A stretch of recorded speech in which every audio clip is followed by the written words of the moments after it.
बिस्मिल्लाहिर्रहमानिर्रहीम। अस्सलाम वालेकुम नाज़रीन, उम्मीद करता हूं कि खैरियत से होंगे। अगर अभी तक आपने हमारा यूट्यूब चैनल सब्सक्राइब नहीं किया तो काइंडली जल्दी से कर लें, क्योंकि 24 घंटे की अपडेट्स आपको इसी चैनल पर मिलेंगी।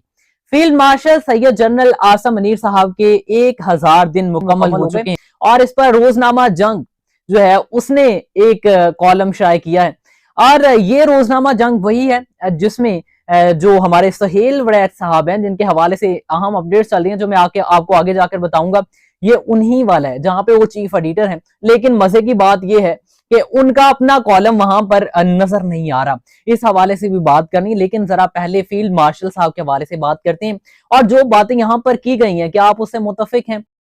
हमें कमेंट सेशन में जरूर बताइएगा। फील्ड मार्शल साहब के बतौर आर्मी चीफ फालियत से भरपूर 1000 दिन मुकम्मल। उनके दौर में स्टॉक एक्सचेंज में तेजी ने रिकॉर्ड कायम किए। 29 नवंबर 2022 को मुल्क के 11वें आर्मी चीफ के तौर पर जिम्मेदारी मिली। इस वक्त मुल्क सख्त सियासी और मुआशी चैलेंजेस का शिकार था। यानी कि यहाँ पर ये जो न्यूज़पेपर है, इस बात का एतराफ कर रहा है कि तब सख्त जो सियासी और माशी चैलेंजेस से उनका सामना था इस मुल्क को, और सियासी हालात बिगड़ चुके थे, माशी हालात भी बिगड़े हुए थे। और क्या अब बेहतर है? ये आप कमेंट सेशन में बताइए। उसके बाद फिर इस वक्त मुल्क सख्त सियासी और माशी चैलेंजेस का शिकार है। फील्ड मार्शल ने ना सिर्फ जराइम स्मगलिंग को रोकने के लिए फैसले किए, बल्कि मुल्क की साख बेहतर बनाने के लिए सफारती इकदाम भी किए। यानी कि आलमी सतह पर उन्होंने जो जितने भी मामलात हैं उनको बेहतर बनाने के लिए, जिसमें इंडिया की जंग हो गई, जिसमें दौरा अमेरिका हो गया, और तमाम मामलात को जो इंटरनेशनल लेवल पे थे उनको अच्छा करने के लिए इकदाम किए। आगे सुनिएगा, उन्होंने कहा कि उन्होंने पाक फौज की सलाहियत और इस्तेदाद में इजाफा किया, महंगाई में नमाया कमी आई, अफगानियों को निकालने में किरदार अदा किया और इंडिया के खिलाफ जंग लड़ी गई।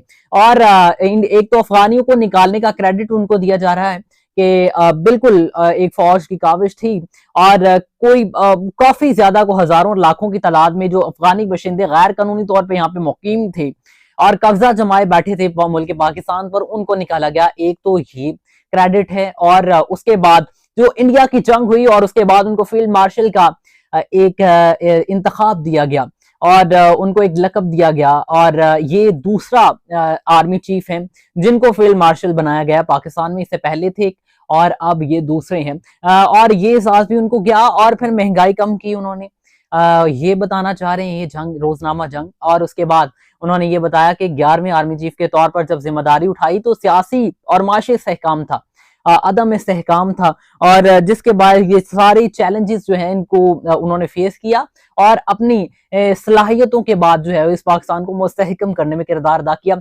ये सारा लुबे लबाब है इस कॉलम का। क्या आप इससे मुतफिक करते हैं? क्या इस 1000 दिन को आप कितना क्रेडिट देना चाहते हैं? 5%, 10%, 50%, 100 से 100%, कितने नंबर्स देते हैं आप? कमेंट सेशन में अपनी राय से जरूर आगाह। महारंग बलोच के हवाले से जस्टिस अतर मनुल्लाह, उनका एक बयान सामने आता है और इस वक्त वो ही ट्विटर पर ट्रेंड कर रहा है। अतर मनुल्लाह साहब ने जो है वो एक ऐसा पैगाम दिया है जिसमें शायद कि ये भी पता चल रहा है हमें कि इस वक्त जज जो है उनकी अथॉरिटी उनके हाथ में नहीं है, अदलिया आजाद नहीं है। ये आप खुद ही सुन लीजिए, इससे ही जाहिर होता है। मैं अपने पास से ये बात हरगिज नहीं कर सकता, क्योंकि अदालतें अपने हिसाब से काम करती हैं, जजेस अपने हिसाब से फैसले करते हैं और वही बेहतर जानते हैं कि उन्होंने क्या करना है। सुप्रीम कोर्ट का हर जज पाकिस्तान में बुनियादी हुकूक की खिलाफ वर्जी का जिम्मेदार है।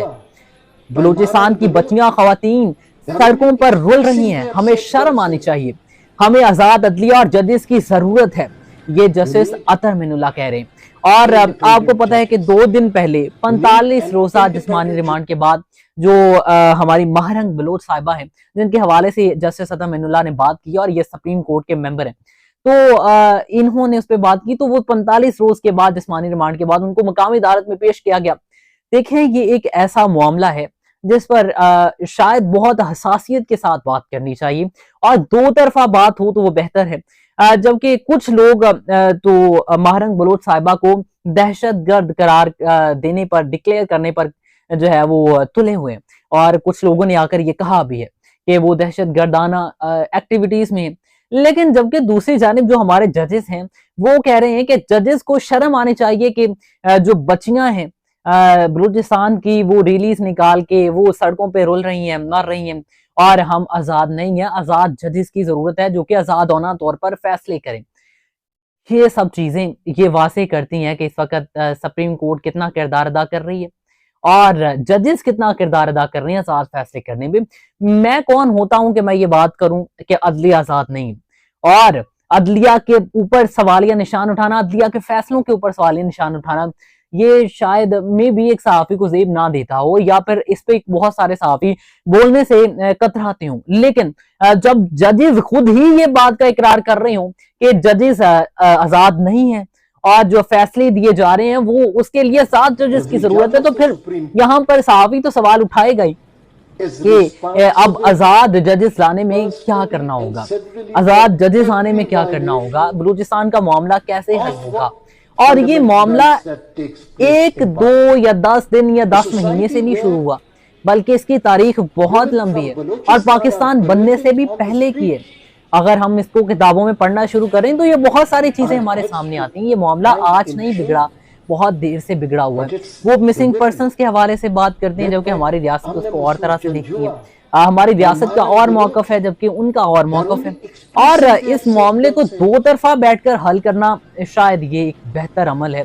जबकि एक तरफा अगर हुकूमत कुछ कह दे या एक तरफा वो आकर कुछ कह दे तो इस तरह से मामलात मसीद पेचीदा होंगे, मामलात हल नहीं होंगे। जबकि इस वक्त अफसोस हो रहा है जस्टिस अतर मंडला की बात सुनकर। बाकी इस पर भी मैं यही कहूंगा कि आप लोगों की क्या राय है, कमेंट सेक्शन में जरूर दीजिए।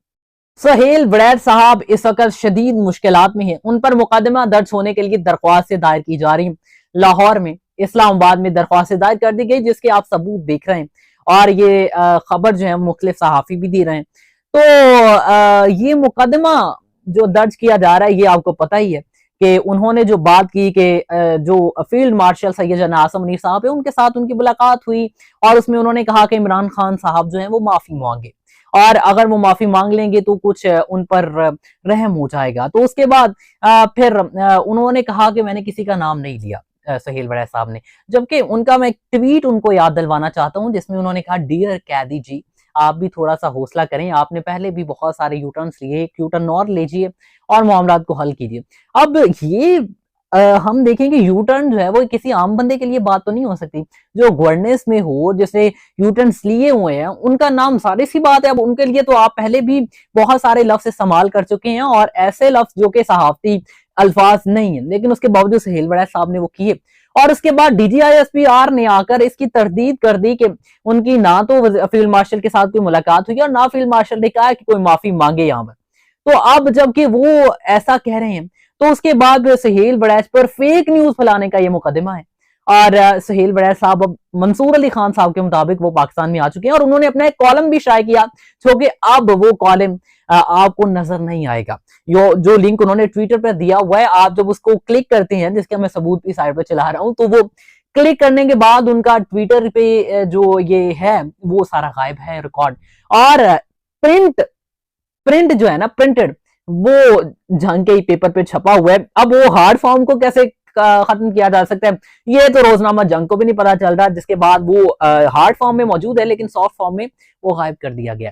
अब इस पर हम ये भी सवाल उठा सकते हैं कि क्या सहेल वड़ैच साहब को डिसऑन कर दिया रोजनामा जंग ने, जहां पे वो चीफ एडिटर थे जिनको कोई सवाल नहीं पूछ सकता था कि आप ये क्यों कर रहे हैं, किसके कहने पर कर रहे हैं और किस तरह से, सवाए एक उनके ऊपर जो है उनके सीनियर कह लें या सीनियर भी ना हो तो वो उनके ऊपर है, एडिटर है।